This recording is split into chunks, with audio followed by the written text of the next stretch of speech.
beautiful people. This is Eddie Nicholas with Deep House Music Magazine. And I'm here with the beautiful, extraordinary, I call her the ambassador of house, Ultra Nate. Part of the legacy of Baltimore house, y'all. She just graced the stage of Lincoln Park, and she's here with us. How are you doing, Ultra? I'm wonderful. How are you, baby? Hey, I cannot complain. I cannot complain. When I heard you were playing, I was like, oh my God.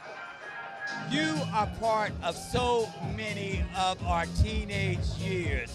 How does it feel? Because you were part of that 80s groove with the Basement Boys. Yeah. You were the recognized voice of dance music. It's what, 30 years later? 35 now. 35 more years later? Yeah. How does it feel to be recognized as such an beloved international icon? It's an amazing feeling. It's really, for me, it's kind of surreal because on one hand, it doesn't feel like any time has gone by because I'm always just being creative, you know, focusing on where I am in the present, what I want to do in the future, while still honoring the past. So as the years are going by, sometimes I'll take a look back and realize the totality of all of the music that I put out, the clubs that I've been to, the countries that I've been to, the audiences that I've been in front of, and it's kind of overwhelming. But you know, I'm just that kind of person. I kind of keep my head down and keep moving forward and keep creating. And again, you're a mother. I am. So how did I am. traveling the world Yeah. and raising? It's got to be a teenager now, right? He is 18. He's Hey, in college teenage now. and in college. So you know, you're just doing all of that, and you're still out here recording. How did it happen, switching from a performer to adding DJ? Well, I didn't switch. I don't feel like I switched anything. I feel like it's like an addendum. Okay, something else to do. I just added it to my creative process, you know what I mean? I started as a club kid, so if you want to start there, I was, you know, just one of the dancers out there just, you know, living for the music. Suddenly I started writing songs organically and stepped into that space, writing and singing, and suddenly I was a signed artist and entertainer. And so for me, it's always been just a matter of stepping into it without so much forethought and just embracing what it is that I want to move into without fear of failure or reprisal. Like, you can't move in fear. You have to move towards what your goal is like it's already yours. Because I have faith that what is meant for me is always going to come to pass, and nothing can stop that. But I have to put myself in the line of fire for But they that put to your happen. steps in order. Order Exactly. my steps. Exactly. Got to order those Exactly. steps. Free. Yeah. That song has become an international, worldwide hit, Yes. and it's still powerful today. You did that, what? 27 years later. 20 Can you believe that? You're still Pretty crazy. singing that song. It still has so much energy. You wrote that. Yeah. How does it feel to know that that song is part of the music Yeah. lithography? Dance music echelon. It's forever etched in stone as part of dance music culture. You know, I feel like it's just a part of my story.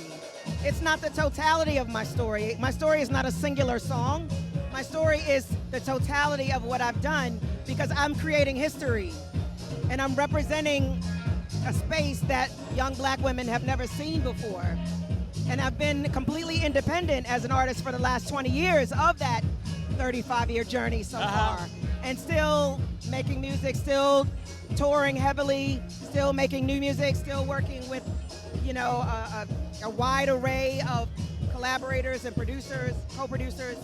So, you know, I feel really blessed in my journey, but, you know, my story is exemplary that it can happen. Like, it can happen. If it happened for me, it can happen for anyone. Now, I just want to touch on something real quick because this woman was very special to both of us, Lisa Moody.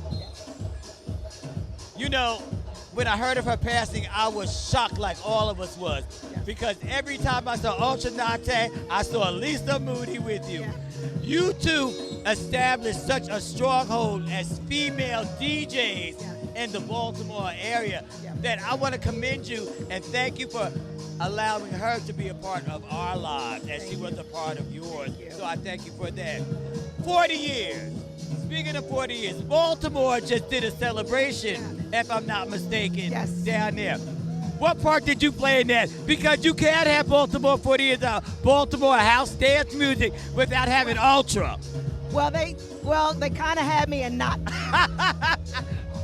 Because the day of the event, it was called AFRAM, it's African American Music Festival, happens every year.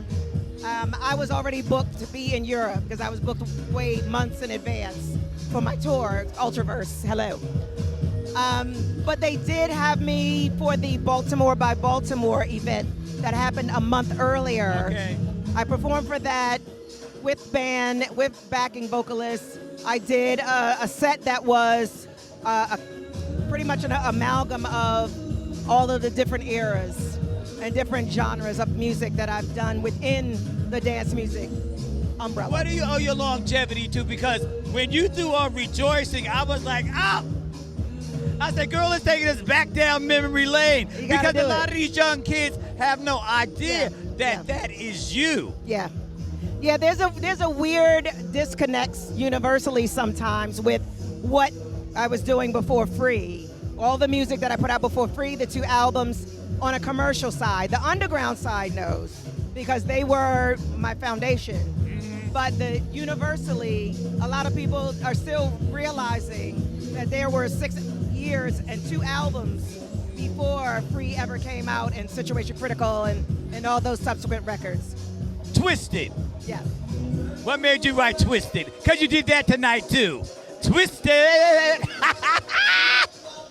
You know, it was an amazing time. I was writing my next album after the Situation Critical album, which was like my first really commercially successful in a real big way album. And so it was that pressure of like, okay, what's the next album gonna be? But I tried not to give into that. I just want to write organically. But when you're in a writing space, like all kinds of things just come to you. I was in London. I was working with D-Influence at the time. They're a band out of London that I've done a lot of work with over the years. And when I got to the studio, the boys just left me in the studio and went on about their business because I sit there and write and whatever I come up with. Yeah. I'll come up with something, they come back in 2-3 hours and I got a whole song and we recorded that night and it's done. And that's pretty much when Twisted happened. I was just sitting at the board by myself and just vibing because I was already in a writing headspace. You know, it's like turning on a faucet.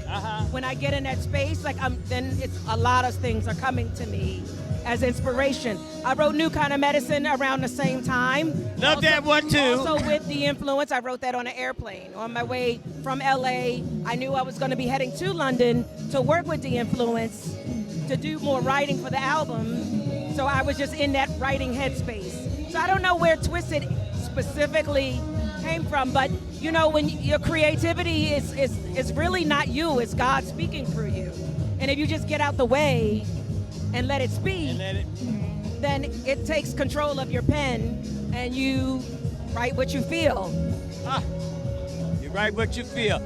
Ultra, in closing, what do you want to say to aspiring women of color that want to enter this field of DJing? Because we're starting to see many more. Yeah. And you are one of the ones that really first started traveling internationally, DJing.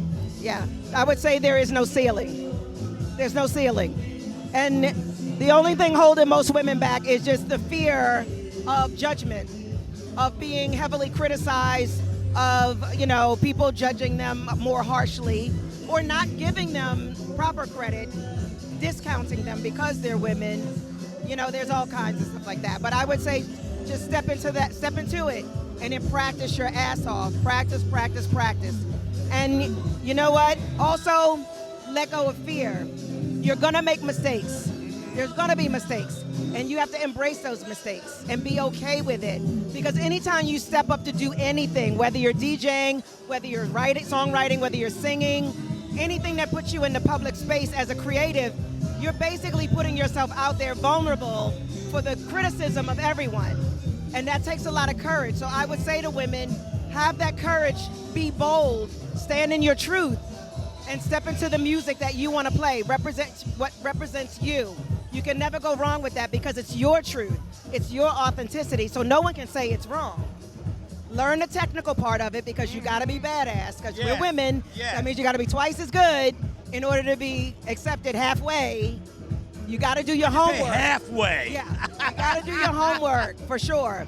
And you're going to have to work harder than everybody else. You have to work harder because it's too easy for people to do it now. Technology has made it very easy for everybody to just jump on and do it. And that's in every aspect of it, you know what I mean? Any aspect of the music business. So I would say stand in your truth, practice your ass off, learn the technology, learn what works for you, how you want to represent yourself, and step into it with no fear. Step into it with no fear. You heard that from the woman herself. Ultra, thank you so much for doing this with Deep House Magazine. My pleasure. We appreciate you. We love you. We respect you. Continued major success I will. out Thank in you, the baby. world. Thank Ultra you. Nate, y'all. Thank you, guys.